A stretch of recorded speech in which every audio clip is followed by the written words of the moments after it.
LT11 Nacional y el INTA Concepción del Uruguay presentan INTA Radio Entre Ríos. INTA Radio Entre Ríos. Contenidos radiofónicos vinculados a la ruralidad, sus procesos, sujetos y problemáticas. INTA Radio Entre Ríos. Entre Ríos. Ciencia, tecnología e investigación.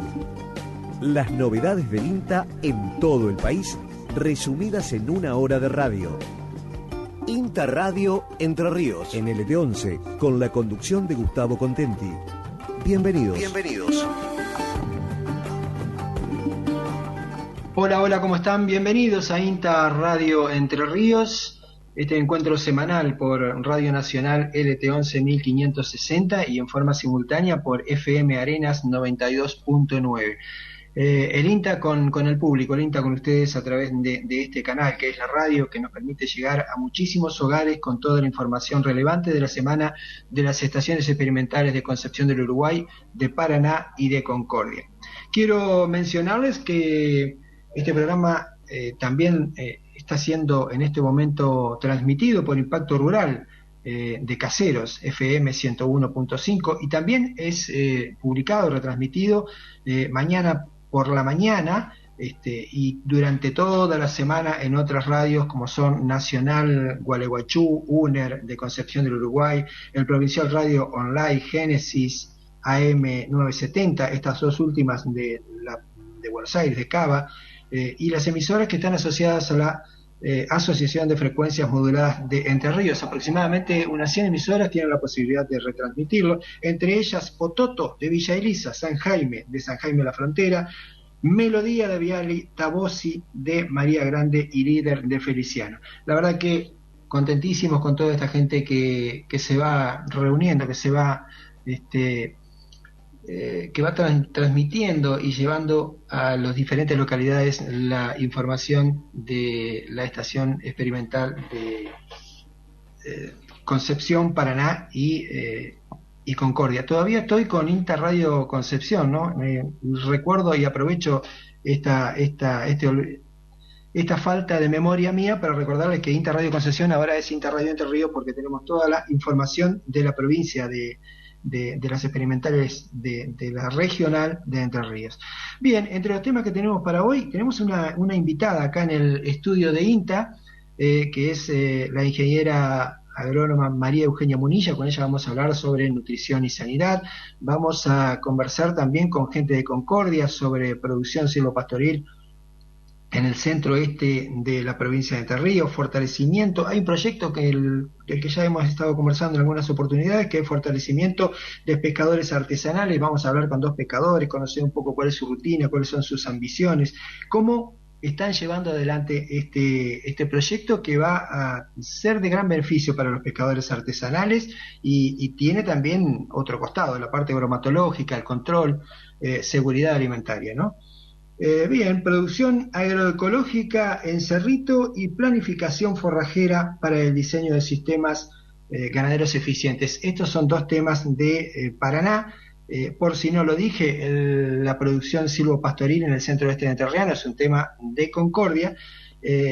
Y bueno, vamos a volver aquí a Concepción del Uruguay con el tercer módulo del ciclo de conferencias técnicas en agricultura, y aprovecho para darle la bienvenida a Carlos Naveira. Hola, ¿cómo están? ¿Cómo les va? Hola Maru, hola Gustavo, hola querida gente de radio, ¿cómo están? ¿Bien? Vamos a tener dos disertantes, sí. Carlos. Sí, tenemos dos disertantes con dos temáticas muy parecidas, pero se trata de producción de huevos en sistemas libres de jaulas y producción de huevos en sistemas alternativos. Esas son las dos temáticas para este próximo martes 1 de junio a las 14 en nuestro canal de YouTube. Esto será parte del 12º ciclo de conferencias técnicas en agricultura. Sí, el tercer módulo ya. Es el tercer módulo, así es. Vamos a volver sobre este tema, pero ahora le damos la bienvenida a María Eugenia Munilla, del departamento rumiante de INTA Concepción del Uruguay, con quien queremos conversar sobre el impacto que tienen lo que es el destete precoz, la sanidad, la nutrición en los terneros, el impacto que tiene posteriormente en lo que es en la ganancia de peso. ¿Cómo estás, Maru? Bien, bien, hola Carlos, hola Gustavo, hola a toda la audiencia también, gracias por la invitación. Y sí, la idea de hoy es contarles un poco sobre el proyecto en el cual estamos trabajando y que no empieza ahora, sino que tiene una serie de antecedentes de mínimo 10 años, donde venimos evaluando distintas condiciones que les ofrecemos a los animales asociadas al bienestar animal y su impacto en la producción. Sin duda, ustedes son o tal vez están dentro de unos de los más experimentados, por decirlo de alguna manera, que han trabajado lo que es destete precoz, porque esta ha sido una experimental en la que se inició prácticamente esta práctica, ¿no? Destete precoz, hiperprecoz. Exactamente, nació en esta experimental, el destete precoz, que por ahí para la gente que no lo conoce demasiado o no lo ha sentido escuchar, es una práctica de destete que se realiza a los 60 días de vida del ternero y lo que hace es mejorar el porcentaje de preñez que tienen las vacas. De esta manera, o sea, uno puede pasar de un 60-70% con suerte, sin un destete precoz, que es el promedio de la zona, a un 90 o 95% de preñez.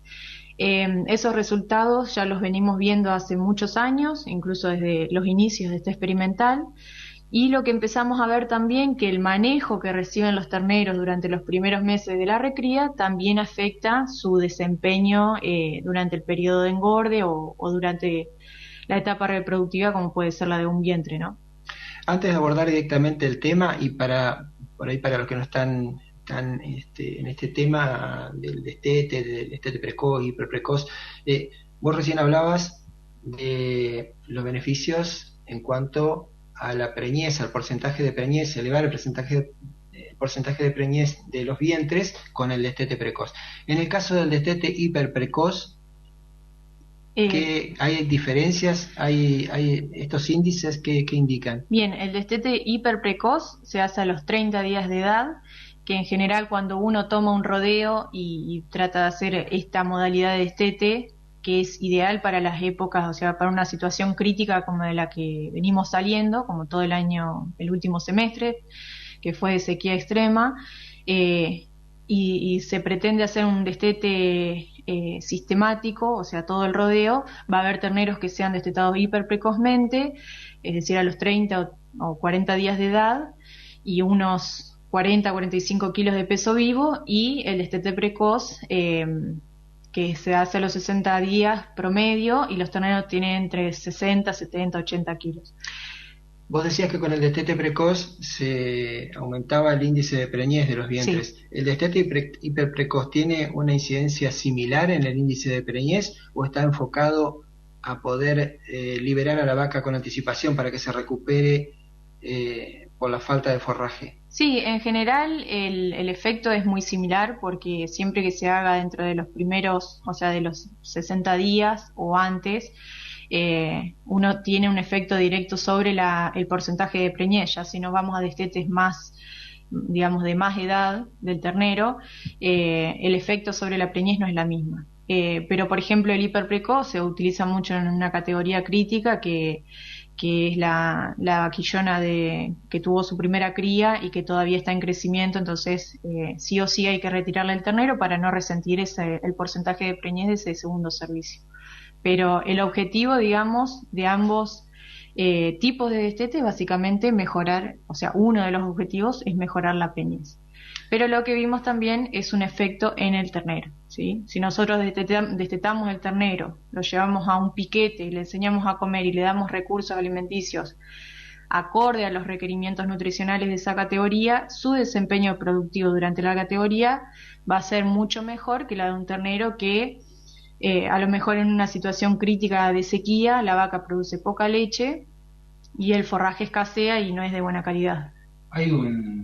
Hay un tema que siempre sale a colación con esto del destete precoz e hiperprecoz, y es el tema del bienestar animal. Hay una duda siempre, dicen que el animal sufre más cuando es chiquito y se lo saca de la madre. ¿Qué dicen los datos? Bien, esa es una de las experiencias que se hizo en 2010, 2011, o sea, yo todavía no estaba, esa es la realidad, pero se trabajó mucho acá, en esta experimental, sobre indicadores, o sea, indicadores bioquímicos que se determinan mediante extracciones de sangre, y bueno, lo que es comportamiento y demás.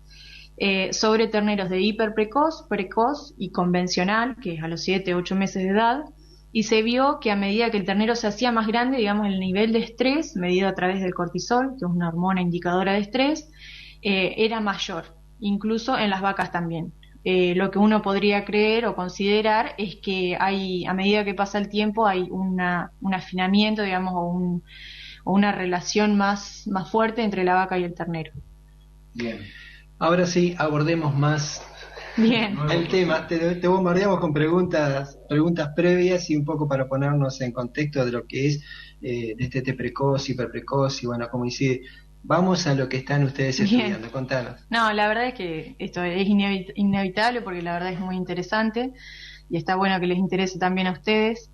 Lo que vimos es que independientemente de la edad del destete, siempre es un evento, digamos, que le genera estrés a los animales, ¿sí? Separarlo de la vaca, alimentarlo con otros recursos, hay una reorganización social, por ahí muchas veces se tienen que acostumbrar al comedero lineal, al alambrado eléctrico, entonces es una serie de cambios que le puede generar estrés al animal. ¿Qué pasa? Tradicionalmente en Argentina el ternero se desteta y muchas veces es llevado a un remate o es llevado a otro campo directamente e inmediatamente empieza un periodo de engorde intensivo, ¿sí? O de una recría con suplementación o otro tipo de alimentación. Entonces lo que vimos es que los terneros que son destetados al inicio del periodo de engorde tienen un aletargamiento o una demora en el reconocimiento del alimento en comederos, ¿sí?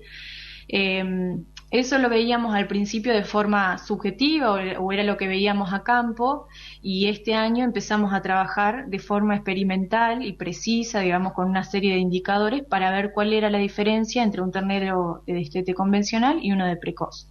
A su vez, eso lo cruzamos con manejo sanitario preventivo, o sea, hicimos 2 vacunaciones contra el complejo respiratorio bovino, que es muy frecuente en condiciones donde los animales están estresados, digamos, hay una inmunosupresión, entonces las enfermedades surgen durante esas primeras semanas del periodo de engorde. Entonces, bueno, de esta manera cruzamos 2 manejos sanitarios y 2 tipos de manejo nutricional o los tipos de destete. Y si bien todavía estamos trabajando con la experiencia, lo que vimos a priori es que hay alteraciones del comportamiento, lógicamente. Los terneros que son destetados e inmediatamente inician el periodo de engorde son mucho más reacios al contacto con las personas, tardan mucho más en aprender, se la pasan balando. Entonces esa primera, o sea, tienen una semana mínimo que todos los días están balando y tienen dificultad para acceder al comedero. También vimos que hay diferencias en la selección de la comida, ¿sí? Los que son de destete convencional, si bien le mezclamos la ración, lo primero que hacen es elegir el pasto, mientras que los de destete precoz van directamente a la parte o a la fracción más concentrada, ¿sí? Que eso también nos da una idea o digamos tenemos que tener cuidado en los establecimientos productivos cuando mezclamos terneros de destete precoz o de convencional, ¿sí? A lo mejor se empieza un periodo de acostumbramiento con fibra, con algo de fibra y con una parte de ración, y creemos que todos avanzan de la misma manera, y la verdad es que hay unos terneros que eligen una parte del alimento y otros que otra, ¿no? Claro. Y eso después, cuando uno empieza a bajar el contenido de fibra, se genera el problema de que el de destete convencional por ahí no estaba muy acostumbrado a la ración, y es ahí donde aparecen los disturbios digestivos o incluso muertes. Entonces nos pareció muy importante esa parte, digamos, que surgió a partir del comportamiento. ¿Cuánto tiempo, cuántos años lleva tener una conclusión final en este tipo de estudios? Bien, esto, digamos, siempre está bueno acompañarlo de observaciones a campo, digamos, o de planteos productivos a escala, porque esto, si bien es una experiencia que hacemos formal, con diseño experimental, donde hacemos observaciones en determinados momentos, registramos el peso todas las semanas, medimos el consumo diariamente. es algo experimental y siempre está bueno transmitirlo, digamos, o que se pueda medir a escala productiva. Los últimos 10 años por lo menos venimos o se viene trabajando en todas estas experiencias. Todos los años hacemos 1 o 2 experiencias formales donde hacemos observaciones bien precisas, donde hacemos extracciones de sangre para medir indicadores y hacemos todo el seguimiento productivo. En casos que podemos llevar los animales hasta el momento de faena e incluso seguirlo y medir lo que es nivel de producción y rendimiento y calidad de carne, si lo podemos hacer, lo hacemos. Bien. Este año, bueno, estamos un poco más acotados. El año pasado también hicimos evaluaciones para ver no el efecto del destete, sino el efecto de la castración, que también es otra cuestión más que suele hacerse, digamos, son las tradicionales yerras, que en la medida que, digamos, el ternero se castra al inicio del periodo de engorde, eso también le produce una demora en el aprendizaje. Pero bueno, es una serie de experiencias que tenemos que ir viendo, digamos, factor por factor, de cómo afecta el desempeño productivo durante el periodo de engorde. Lo que vimos hasta el momento es que los de convencional no solamente que aprenden más rápido a comer, sino que tienen mayor ganancia de peso. ¿Los de convencional? Perdón, los de precoz. Bien, los de precoz. Bien. Vimos hasta el momento que ganan 300 gramos más por día respecto de lo de convencional. Y eso de un resultado final suma mucho. Sí.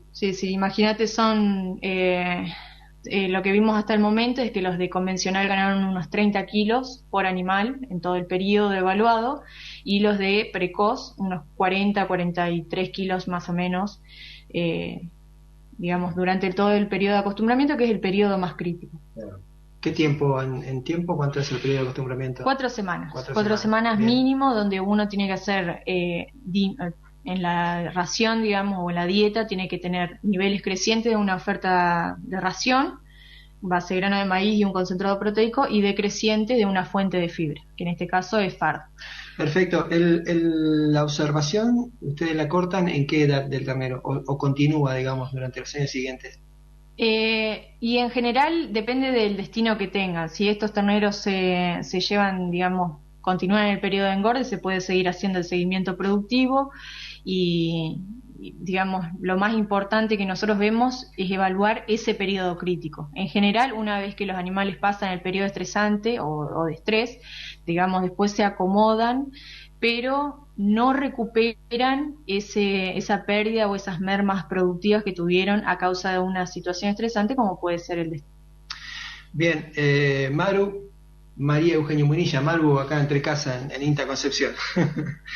Muchísimas gracias por toda esta información, y cuando vayamos teniendo más información, más conclusiones, queremos tenerte de nuevo, que nos cuentes, inclusive también la invitación para Sebastián Vitón y para toda la gente del Departamento Rumiante a que nos siga informando sobre este tema. ¿Vos, Carlos, tenés alguna pregunta más sobre No, está bien. Hay gente que te está ayudando con este proyecto y hay gente por la que sacamos una convocatoria, ¿no? Si querés nombrar a los chicos. Sí, por suerte, a principios de marzo, creo que había sido de abril, hicimos una convocatoria para que puedan venir estudiantes de grado a instruirse en las distintas tareas, que tengan contacto con las prácticas de campo de todos los días, lo que implica el trabajo cotidiano de tareas de campo. Así que bueno, hicimos una convocatoria y hoy están trabajando 2 estudiantes. ¿Quiénes son? De la carrera de agronomía de la Universidad de Concepción del Uruguay. Son María José Sánchez y Francesco Cosa, que están en sus últimos años de la carrera y les pareció interesante acceder a la capacitación. Bien, María Eugenia, muchísimas gracias y bueno, hasta pronto. En cualquier momento nos encontramos y volvemos a charlar sobre este tema y sobre el resto de los trabajos que realizan ahí en Rumiantes. Perfecto, gracias a ustedes por la invitación. En un ratito más estamos nuevamente en INTA Radio Entre Ríos y con toda la información que nos está quedando para este día de hoy. Somos radio. Somos INTA. La radio fue, es y seguirá siendo un medio de comunicación fundamental para nuestra tarea. Porque la radio potencia voces, replica conocimientos, promueve encuentros y democratiza la palabra. Seguimos sumando sonidos desde y para la ruralidad. Somos radio. Somos INTA. Interradio Entre Ríos, en LT11. Bien, producción silvopastoril en el centro este de la provincia de Entre Ríos. Esto es una entrevista que surge con Carlos de la Peña de INTA Concordia por la conexión con nuestra compañera de comunicaciones, Ivana Maldonado, de esa experimental. Vemos los trabajos, escuchamos lo que nos dice Carlos de la Peña sobre los trabajos que se están realizando con esta práctica silvopastoril que es muy conocida pero no tan difundida en la provincia de Entre Ríos. Los sistemas silvopastoriles, bueno, es algo que ya tiene muchos años en el país, en lo que, si lo miramos desde el punto de vista de la actividad forestal, es un tipo de producción que se viene haciendo hace varios años, principalmente lo que es en Misiones y en Norte de Corrientes. Hay muchos productores que vienen adoptando este tipo de sistemas, fundamentalmente con plantaciones con pino.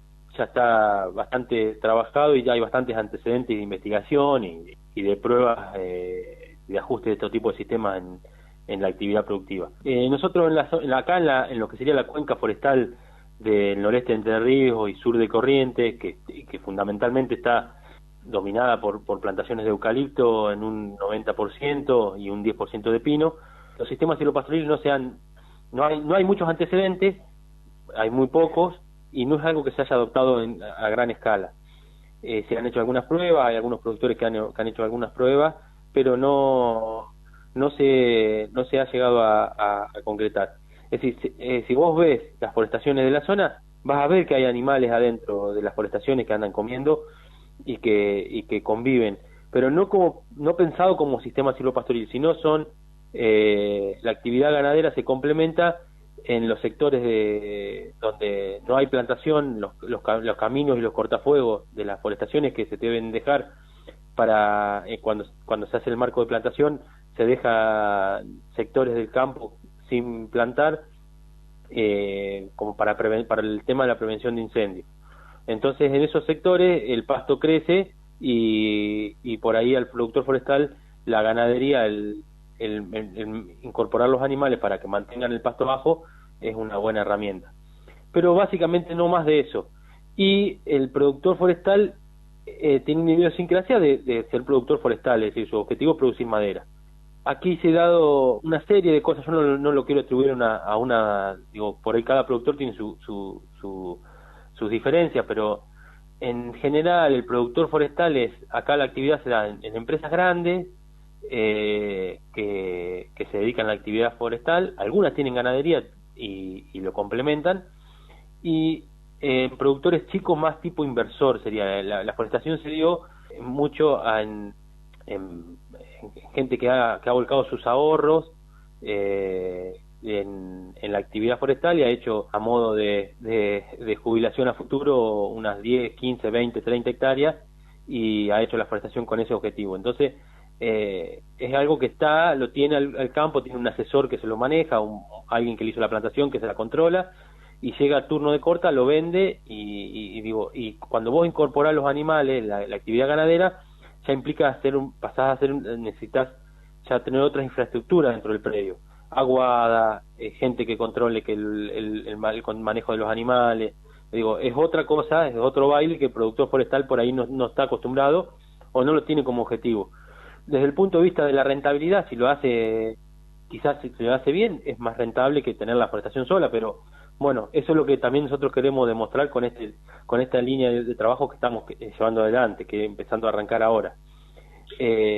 Los sistemas silvopastoriles requiere que haya un complemento entre las tres producciones, sería la producción de la madera, la producción del pasto para alimentar la vaca y la vaca básicamente. Estamos tratando de arrancar, hemos instalado algunas parcelas demostrativas con algunos productores, no por el productor forestal que incorpore los sistemas silvopastoriles que requiere incorporar ganadería, sino por el productor ganadero que le puede resultar más fácil incorporar el árbol. Menos inversión.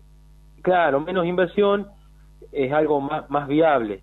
En los sectores arenosos donde tal vez sea favorable una implantación de eucaliptos en esta zona, ¿cómo es la situación debajo de los árboles? Digamos, ¿mejora la pastura? Nosotros a eso vamos a apuntar a tratar de responder esas preguntas con esto que estamos encarando ahora en el ensayo que estamos haciendo en la experimental de Concepción del Uruguay. Y nosotros, más que suelos arenosos, también apuntamos a los suelos pesados. Perdón, de Concepción del Uruguay, y vale aclarar que está trabajando acá con Alejo Re.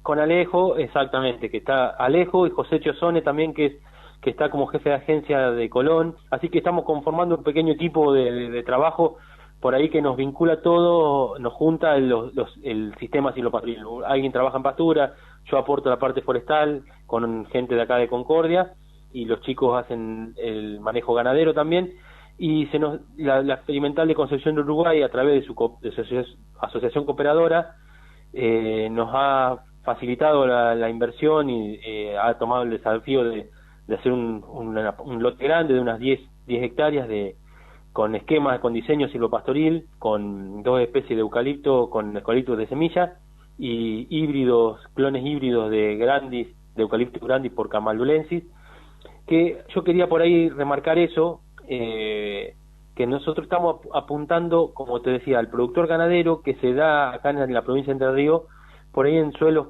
pesados que no son tan aptos para el Eucalyptus grandis, y que son más susceptibles que en lo que es de la costa, cada vez que nos vamos más hacia el oeste, al centro de la provincia, los suelos se hacen más pesados, y la limitante del frío es muy importante para el Eucalyptus grandis, es como una barrera que hace el frío. El Eucalyptus grandis es muy susceptible a la helada. Entonces, el híbrido, este clon híbrido, que es una cruza entre Eucalyptus colorado y el grandis, que busca darle a la calidad de la madera de grandis la tolerancia al frío. Entonces, es una alternativa para esos suelos, y a eso apuntamos, a dar respuesta a ese tipo productor que hace su actividad ganadera fundamentalmente, darle la posibilidad de diversificar su actividad con la incorporación de la madera. Escuchás Interradio Entre Ríos, NLT11, Nacional Concepción del Uruguay. Estamos próximos a la realización de un nuevo módulo del ciclo de conferencias técnicas en avicultura. Carlos Naveira nos cuenta los detalles.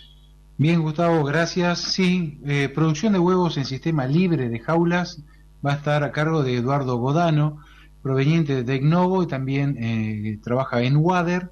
Y por otro lado, muy parecido, pues la producción de huevos en sistemas alternativos por Gabriel Castillo. Escuchemos de ellos lo que nos cuentan. Bueno, primero que nada agradecer a la convocatoria por parte de INTA, de Dante Bueno, que siempre nos está invitando a participar de los ciclos de conferencia, que desde mi punto de vista son muy interesantes, siempre trayendo temas interesantes. Y bueno, mi tema es la producción de huevo en sistemas de libre de jaula. Bueno, esto es una tendencia que muy tímidamente empieza a aparecer en Argentina, un poco más fuerte en algunos países de Latinoamérica, y que la traemos de países europeos, ¿no es cierto? En Europa ellos están avanzados mucho en este tema, y es una corriente que nace a partir de las necesidades que plantean los consumidores de estar atendiendo las necesidades de bienestar animal de las gallinas ponedoras en este caso. El consumidor es el que empieza a pedirle a los productores de alimentos cómo quieren que traten a los animales para producir los alimentos que ellos consumen. Perfecto, pero independientemente de este pedido del consumidor, en cuanto, digamos, en lo práctico, ¿tiene beneficios para la producción? Sí, digamos que sí, o sea, uno tiene que enfocar su sistema productivo desde otro punto de vista. Nosotros lo que estamos viendo, nosotros estamos en la empresa donde trabajo, estamos trabajando con el segundo lote ya de gallinas en postura de libre de jaula, y nosotros vemos que los parámetros productivos se respetan lo que piden las líneas genéticas. Yo no le podría decir que, no es un animal más eficiente desde el punto de vista, o sea, la producción no es más eficiente porque en definitiva lo que busca el sistema de libre de jaula es tener menor densidad de animales en un galpón, o sea que eso ya, para una producción intensiva, eso ya deja de ser eficiente, o por lo menos tan eficiente, y el mayor cambio que vemos es el consumo de alimento. O sea, para obtener la misma cantidad de huevo, yo tengo un consumo de alimento un poco mayor. La producción de huevo.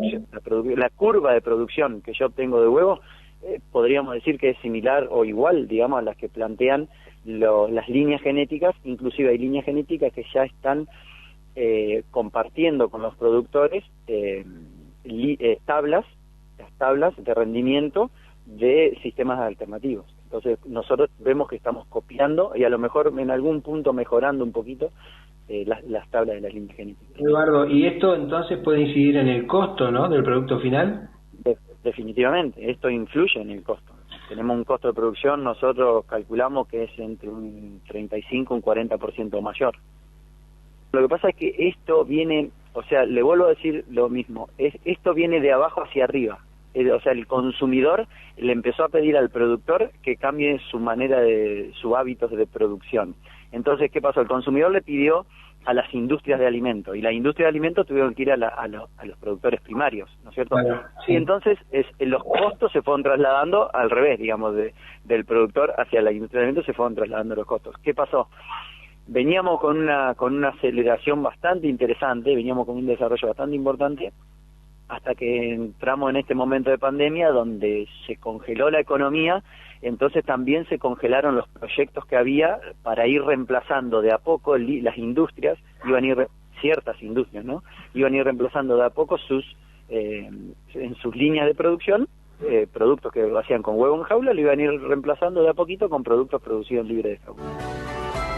Los viernes de 14 a 15 y los sábados desde las 7 de la mañana. Interradio Entre Ríos. En LT11 Nacional. Nosotros comenzamos con esto hace aproximadamente 2 años, con una totalidad de 400 gallinas. Bueno, la idea era producir y generar un ingreso, tener un sustento a través de un sistema de producción de huevo alternativo. Y nosotros estamos produciendo sería en un galpón que hacen sus hábitos nocturnos y tienen los nidos para postura, y bueno, después tienen salida a parque de recreación. En un primer momento probamos diario, o sea, se le abría a primera hora de la mañana, y bueno, cuando ellas ya ingresaban se cerraba por depredadores más que nada. Y después, a raíz de que juntábamos un poco de huevo por todos lados, sí, está bien que ellos estaban en predio cerrado, pero bueno, juntábamos un poco de huevo por todos lados, decidimos tenerla cerrada mínimamente hasta cerca del mediodía. Después del mediodía ya abrirle y dejarla libre. Ellas andan por todos lados. Yo pertenezco a un grupo de productores, unos 500, un grupo que pertenece gente de todo el país de productores, son unas 500 personas aproximadamente. Y bueno, esa es justamente la discusión. Estos son todos huevos libres de jaula, pero lo que es alternativo, sí, hay varios sistemas, sí, porque hay sistemas a carros detrás de, por ejemplo, que eso se considera como regenerativo, que va por detrás de un lote de hacienda, y bueno, el carro se mueve de esas gallinas, se mueve atrás del lote que quede libre por la hacienda, ¿sí? También se llama sistema pastoreo, muchos suelen definirlo, pero bueno, el tema de sistema alternativo es un poco difícil la definición. ¿Por qué es un poco difícil la definición? Porque si yo las saco de jaula y las pongo dentro de un galpón a piso, en una cama, es un sistema alternativo, ¿sí? Porque es libre de jaula. Pero tal vez no se logren los mismos resultados que con una salida a parque de recreación, digamos, ¿sí? O con esa salida del galpón. Para finalizar, para no extendernos demasiado, ¿cuál es tu concepto en lo que va de esta prueba, de este ensayo? Nosotros, ya te digo, nosotros comenzamos hace 2 años aproximadamente para poder generar un sustento, y el huevo es diferente, lo que nosotros hemos notado, tal vez hasta sea contraproducente. Sí, nosotros tenemos clientes, por lo general los clientes nuestros son de elaboración de alimentos, elaboración de comida, o por ejemplo carnicería, pollerías, alguna roticería, ¿sí? Alguien que haga repostería, y en realidad nosotros el producto nuestro es un poquito más caro que el tradicional, ¿sí? O el industrial, digamos, sí, pero rinde más, ¿sí? O sea, nosotros tenemos clientes que por ejemplo, si bajaban 3 cajones, y con nuestro producto están bajando alrededor de 1,5 cajones, 2, no más de eso, pero no porque vendan menos o produzcan menos, sino porque tiene mucho más rinde este huevo, tiene mucha más consistencia, es otro producto, es totalmente distinto, digamos. Cuando decís que el costo es mayor, ¿en qué porcentaje? Y nosotros estamos aproximadamente en un 35 a 40% más, 35 más que nada, un % más que lo que se consigue en el mercado. INTA Radio Entre Ríos, en LT11. Eduardo Godano de Tecnovo y Gabriel Castillo, entonces productor, nos ilustraban sobre los temas que se van a tratar el martes 1 de junio en el tercer módulo del ciclo de conferencias técnicas en avicultura, que se va a realizar a través del canal de YouTube de INTA Concepción del Uruguay de 14 a 16. Bien, dejamos el ciclo de conferencias técnicas en avicultura y nos trasladamos a la capital provincial. Bernardita Ceballo, comunicadora de INTA Paraná, nos cuenta sobre la actividad de la costa del Paraná. En la localidad de Cerrito se desarrolla una experiencia socioproductiva que implica la activa participación de un grupo de mujeres de la cooperativa 28 de Abril y vecinos de la zona. Acompañados por el INTA y el municipio local, realizan producción agroecológica y ventas al público. Hablamos con Jorge Guete, jefe de la Agencia de Extensión Rural del INTA Paraná, quien nos cuenta cómo fue el proceso y cómo está trabajando actualmente el Centro de Servicios de Cerrito. En el año 2019, la Agencia de Extensión Rural del INTA de Paraná, junto con el municipio de Cerrito, iniciaron la actividad hortícola en el denominado Centro de Servicios de la localidad de Cerrito. Allí, a través de un proyecto productivo, Manos a la Obra, se gestionaron fondos y se construyeron 2 invernáculos de 700 metros cuadrados, donde se comenzó la actividad junto a un grupo de mujeres de la cooperativa 28 de Abril. Estos invernaderos actualmente se encuentran en la etapa de producción y de comercialización. Posteriormente, en el año 2021, se comenzaron a desarrollar la segunda etapa productiva de las actividades en el mismo predio y desde el INTA, articulando también con el proyecto local 389 y el trabajo de la agencia en territorio, se presentó otro proyecto, A Sembrar Soberanía, donde los recursos fueron destinados para la compra de herramientas y también básicamente para reparar un viejo invernáculo que hoy sirve como plantinera, que es un pequeño invernáculo, y construir 2 invernáculos más semejantes a los que actualmente están en producción y un espacio donde desarrollar la actividad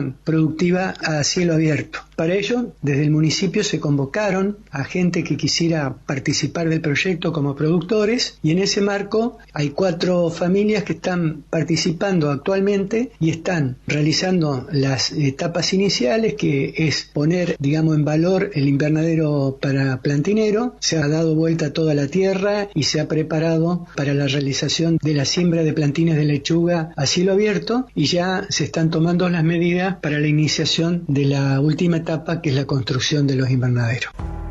INTA Radio Entre Ríos, en LT11. La planificación forrajera es el punto de partida para el diseño de un sistema ganadero eficiente. Consiste en estimar la relación entre la oferta y la demanda animal y depende de los recursos forrajeros de los que se disponen. En sistemas ganaderos de cría, donde la oferta proviene casi exclusivamente del campo natural, la presupuestación forrajera invernal nos permite saber si esa oferta cubrirá la demanda y prever ajustes antes de la época de menor disponibilidad forrajera, el invierno. Conversamos con Lucrecia Lezana, profesional del INTA Paraná, quien nos cuenta más sobre la importancia de estos cálculos para mejorar la eficiencia del sistema productivo. Para hacer una presupuestación forrajera invernal en campo natural, debo considerar la cantidad de forraje disponible, y en ese sentido sería deseable que el lote en el que van a pastorear los animales en el invierno estuviera cerrado al pastoreo durante fines del verano y el otoño, de manera de poder acumular una buena cantidad de forraje. Entonces tengo en cuenta esa cantidad de forraje disponible en el lote, debo tener en cuenta la tasa de crecimiento invernal, es decir, cuánto pasto se va a acumular en el periodo en el que los animales se encuentren comiendo en ese lote, y en ese sentido debemos tener en cuenta que la tasa de crecimiento invernal del pastizal es baja porque es la época del año en el que el pastizal produce menos, pero de igual manera debemos tenerla en cuenta. Y por otro lado, debo tener en cuenta la superficie efectiva de pastoreo. Este punto es muy importante, en especial en el caso de nuestros bosques nativos, donde se desarrolla gran parte de la ganadería de cría, porque sabemos que en un lote, no toda la superficie de ese lote pueda estar accesible para el animal, porque puedo tener problemas con arbustización o enmalezamiento que reducen el acceso. Entonces, considerar al menos estimativamente cuál es la superficie del lote a la que efectivamente pueden ingresar los animales es una muy buena decisión al momento de presupuestar. Entonces, para estimar la oferta forrajera debo tener en cuenta 3 aspectos: la cantidad de forraje disponible, la tasa de crecimiento y la superficie efectiva del pastoreo. Para determinar la demanda animal, debo considerar el número y categoría de animales y el tiempo de pastoreo. Somos Radio. Somos INTA. La radio fue, es y seguirá siendo un medio de comunicación fundamental para nuestra tarea. Porque la radio potencia voces, replica conocimientos, promueve encuentros y democratiza la palabra.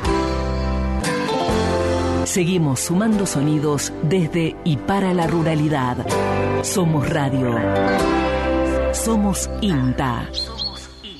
Se nos agota el tiempo, nos vamos despidiendo hasta la semana que viene, dentro de 7 días. Nos quedaron pendientes los pescadores, fortalecimiento de pescadores artesanales con Raúl Rodríguez y Nancy Benítez. Así que dentro de 7 días estaremos por aquí, Carlos. Bien, le mandamos saludos a los pescadores en su día, así que... Semana del pescador, me equivoqué. Así que le mandamos un gran saludo a todos ellos y vamos a hacerle honor comiendo pescado. Bien, ya vamos a estar hablando sobre el trabajo que realizan, dónde lo comercializan, cómo se hacen los troles y todos los pormenores. Así que en 7 días estamos aquí en esta misma frecuencia, nos reencontramos por esta misma emisora. La próxima semana nos volvemos a encontrar en INTA Radio Entre Ríos. El programa del INTA en el aire nacional. DLT11, AM 1560.